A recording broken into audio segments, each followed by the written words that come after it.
Hi, it's me, Imogen, and today I'm going to talk about The Joke by Milan Kundera.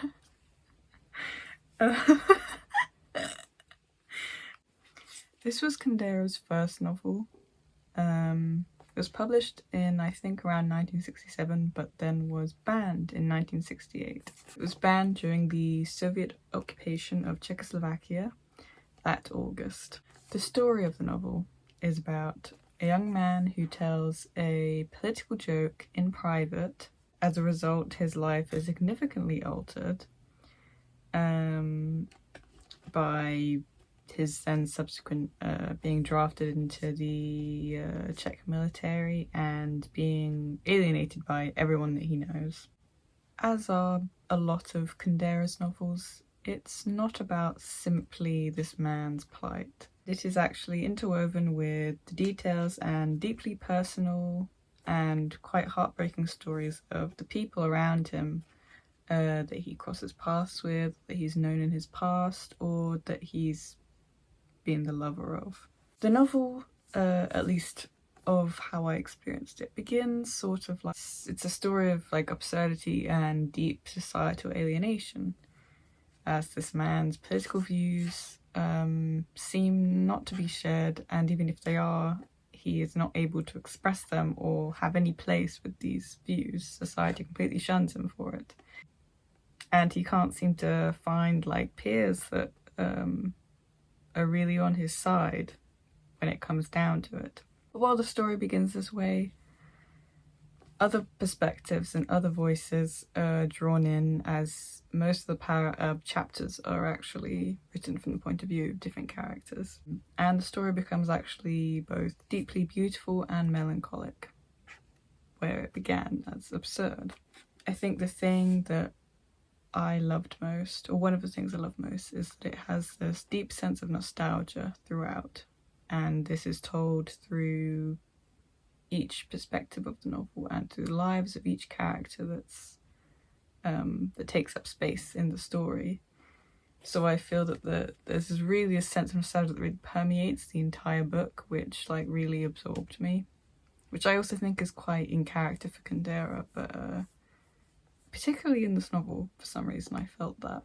Another aspect of the novel that really drew me in, that's left me to remember it so much, is that it really encapsulates a lot of different features of human life, such as love, loneliness, regret, as well as tradition and religion even, and the experience of these things and the way that they can either shackle us, motivate us, make us who we are, and also destroy us and our lives, and how much we let that happen.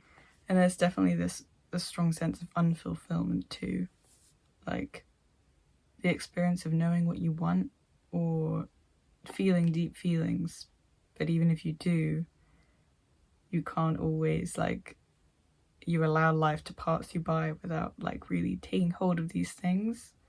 I think that's also very much explored in the novel. And I think the character that struck me the most is that there is one character whose voice is never written from. You never hear from this woman's perspective.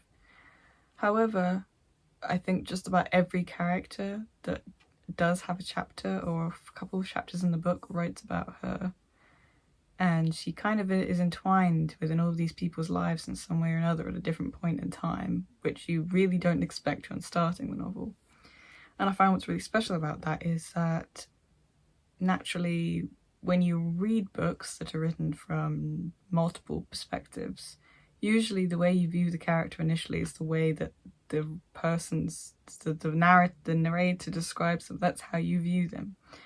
And you kind of, in a way, forget that, at least in my experience, that they actually have a whole life outside of that, and a mind. And I mean, I don't completely forget that, but like the way that the person describes that, you just take that for granted. You take that as real, whereas I think this book really explores the it really takes that into an interesting this book does something really interesting with that. This character is sort of slowly uncovered through small portions of each character's story. It's sort of like solemnly and slowly revealed that the truth of this woman's circumstances are a lot more bleak and quite strange than you anticipate upon beginning the novel. While the story has a character that it's focused on, mostly, the young man in question who tells the joke, the way that he influences and is a part of others' lives that are written here, and the way that it unfolds in the novel is really beautiful. And it really, like, I think really captures the essence of what we are and what we're doing as people. Like, we might make a mistake and we might ruin our lives, but the feelings we feel in between these events are actually quite, they're quite significant. And I think we cross paths with people and we know people. We don't realise the actual impact we have, nor do we realise how our decisions may affect us in the future and what things we may actually be passing up for the sake of some sort of self-imposed rules or past experiences that seem to subconsciously prevent us from breaking from this mold, which I think is really what wraps this novel up, I think, in my personal opinion. And I was completely enraptured by this novel. I really didn't expect to be. I mean, I anticipated it would be good because I'm a fan of him, but it really was unique. I think it's a really lovely, lovely novel. It's very, very tragic. It's beautiful but devastating. But again, I think you should read this. Thank you for watching.